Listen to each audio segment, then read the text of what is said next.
So forgive me if I use some pre-prepared remarks. When I left the Royal Air Force in 1999 as an engineer officer, the software industry, the entrepreneurial world, was all in a state of boom. By the time I'd done my master's degree, we'd had a bust. And some of you in this room are old enough like me to remember it. And I wondered, why had all the world been herded into the same set of errors? A friend handed me Ludwig von Mises' Causes of the Economic Crisis and other essays before and after the Great Depression. And so I started following the Austrian School. Now, I've been in Parliament for 11 years. I think I can say to you that I'm the only Austrian School classical liberal in Parliament. There are not... Oh, well, thank you. There's just the one of me, and I think I can fairly say that you'll find Austrian School ideas on the record thanks to me. So today, as a practical politician, and of course I am a practical politician elected to represent Wickham, the challenge for me is to answer the question of whether Mises' critique matters now. Few can seriously suggest that the last few years have been a crisis of laissez-faire. I mean, does anyone really think that the government has intervened too little, spent too little, taxed too little? My goodness, is this security? Or this is the thought police have come for me. This has not been a crisis of laissez-faire. I mean, the truth is that ministers' default response, I have been a minister, ministers' default response to any problem is yet more interventionism. So the dominant mindset amongst politicians and policymakers is interventionism. They seem incapable of asking the question of whether unwanted consequences from their previous state action have caused the problems that they're complaining about. They seem to see only market failures to be remedied by yet more state intervention. People tend to blame ministerial incompetence or bad faith. I have to say to you, as far as I can see, ministers are no more or less competent than anybody else, no more or less acting in bad faith. In fact, actually, I have great confidence in my colleagues in ministerial office that they're doing their very best. The question that faces them and faces us is whether they couldn't do things better by leaving problems to the forces of social cooperation. Now, measures are typically justified for the benefit of the poor and the vulnerable, typically supported by vested interests. They can be seen everywhere. And to withdraw an intervention is seen as callous, whether to implement something new is seen as necessary and overdue.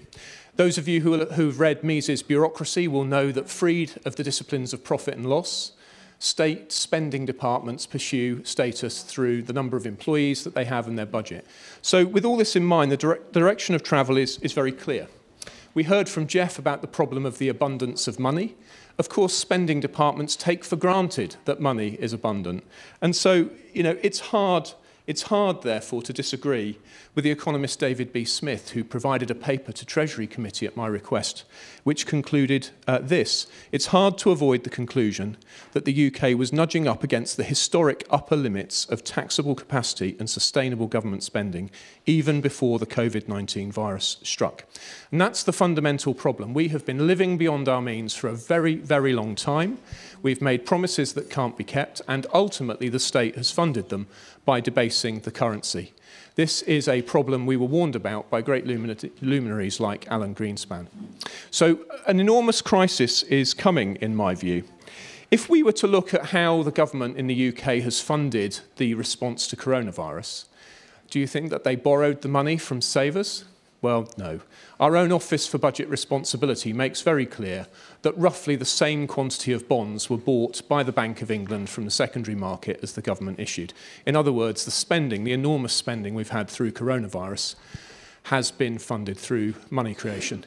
The horror of it for me, as a practical politician, as well as an Austrian School classical liberal, is I've had to support my constituents being looked after in the course of this pandemic. I couldn't possibly oppose the furlough scheme, for example. I'll just leave that out there. If we get to Q&A, we'll see what you think about that. We've ended up in a position where it now takes an extraordinary level of economic education to believe that this economy, propped up as it is by money creation and ultra-cheap credit, can be in any way sustainable. And again, as somebody who's practically elected, I see what is an astonishing position in the context of worldwide and UK monetary history, and I wonder how much longer it can go on. We find economists are content with our present high debt levels, pointing to the historically low cost of debt servicing. One wonders how so many august people can confuse cause and effect simply because the price under consideration is an interest rate, and the supplier of the relevant commodity, money, is able to produce it costlessly at will. So this is where I wrap my remarks up. As Austrians, we face an alien but entrenched paradigm amongst those who govern our lives. And make no mistake, they do have power. I listened very carefully to Jeff, and I'm afraid I fear we're much more likely to get central bank digital currency, which I have described on the record as totalitarian finance, much more likely to get that than we are to see Bitcoin become a common medium of exchange. And I think the quality of all our lives in the medium and long run relies on us understanding these points and then taking up our task of defending liberty with a great spirit of buoyancy and hope. We're never going to attract people to our position by being downbeat, downcast, by despairing or being angry. So I suppose my great appeal to you is to understand that from the perspective of the Austrian School, the ideas which are failing right now are not our ideas. Of course they're not. They're the ideas of statism. Much that Mises foresaw and other Austrians is coming to pass. Whatever happens in the months and years ahead, we've got to keep smiles on our faces, keep going, keep articulating why the crisis is happening, and show people a better way. So with that, thanks very much.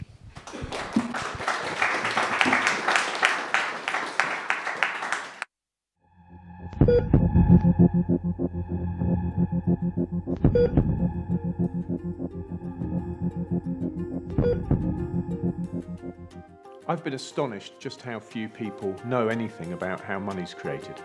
Well, I think it's unquestionable. Mr. Steve Baker. The methods of money production in society today are profoundly corrupting in ways which would matter to everyone if they were clearly understood. Money is created out of thin air when banks write a loan. Central banks create digital money. They print, so to speak, digital money. You know, it's clear in the first instance that lowering interest rates raises asset values. If you're an asset holder, these low interest rates tend to make you wealthier. If you're a wage earner and not an asset holder, you fall behind. We're on a road to greater inequality. Remember, central banks are central planners.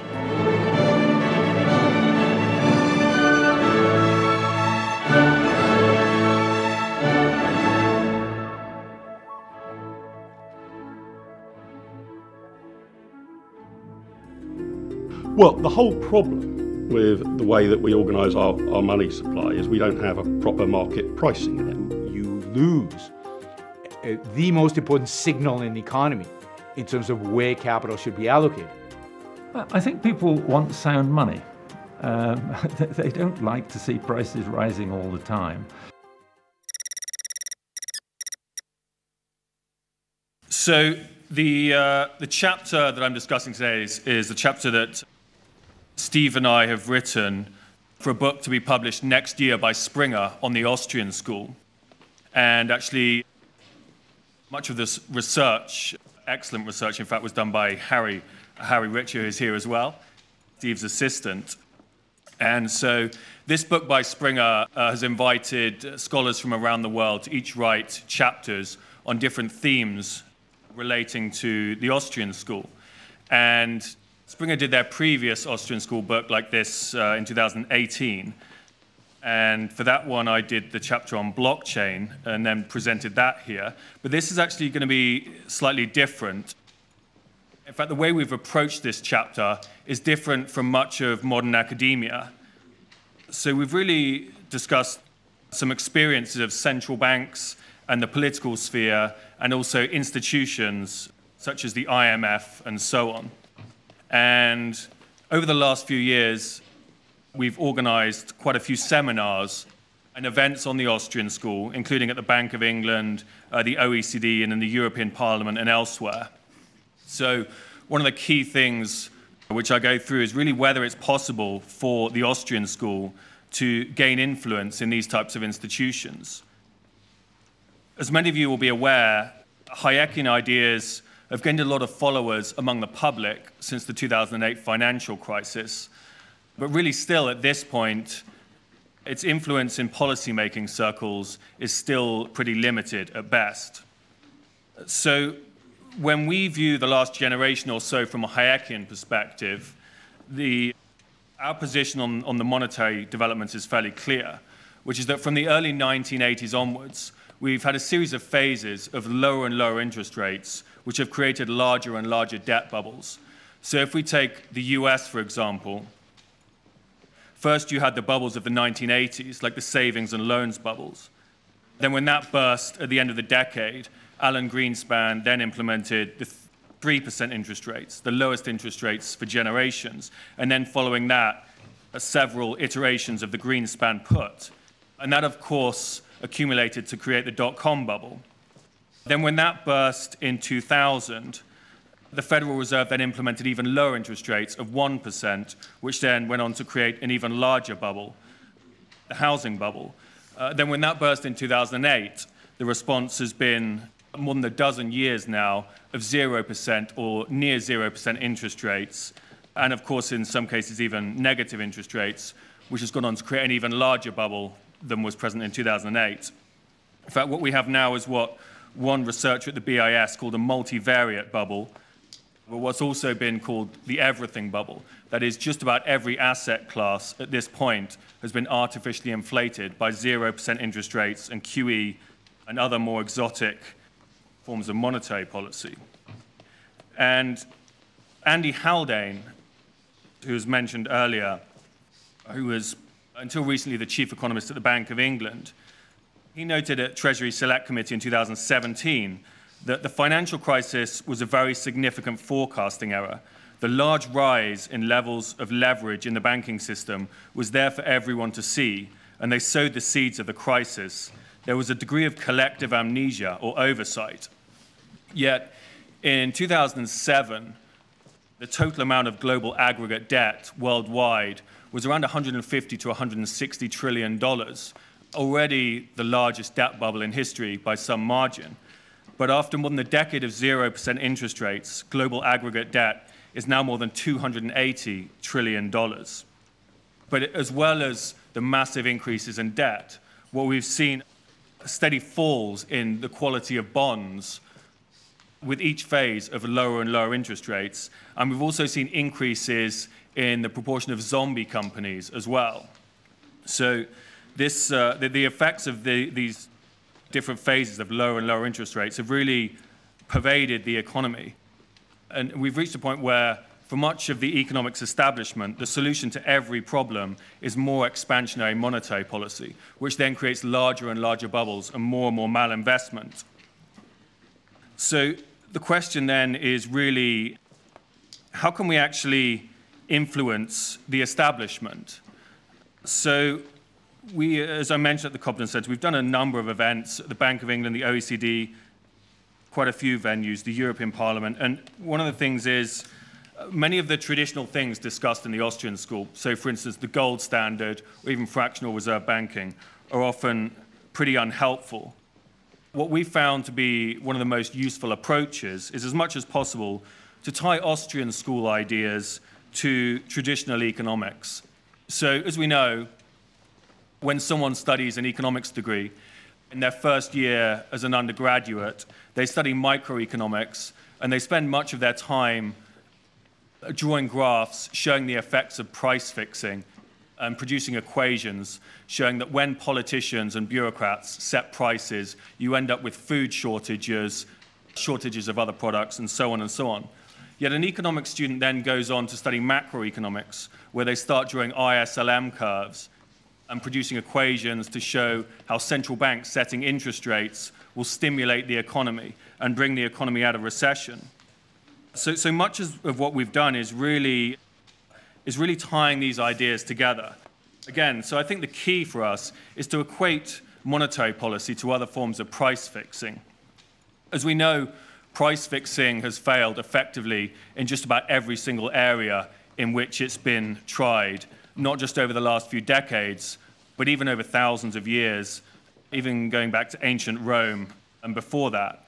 In the 1970s, of course, there was price fixing in many different countries. In Britain, we had politicians and civil servants setting prices across much of the economy, and it was, of course, a total farce. But I suspect the final area where this philosophy will be shown to fail will be in central banks setting interest rates. But unfortunately, I suspect for this bubble, we're beyond the point of no return now in terms of the size of the bubble. It's going to be very painful when it bursts. So we've had questions before. The Cobblers said, why do you bother even trying to influence the establishment with some of these Austrian School ideas? And this has been touched on previously. When this bubble does burst, I suspect the only place for the establishment to go will be negative interest rates. And the way to implement that is with a central bank digital currency. That's actually what I gave my talk on here 2 years ago, if you want to learn more about that. So it'll be the ultimate case of central planning begetting more central planning. So yes, this chapter will be in the Springer book next year on the Austrian School. So I encourage you all to check that out when it's released. Thank you. I think we have time for one question, and first I will just ask, this film you showed, where can we see? The book is from Springer, but when can we see, and where can we see the film? Please. So Clive, I mean, we're looking at routes for distribution for next year. So. It'll be on social media everywhere. If you want one thing you can do, follow me on Twitter. I'll make sure you see it. Great, great. One short question, please. Is there someone who wants to? Sir. Yes.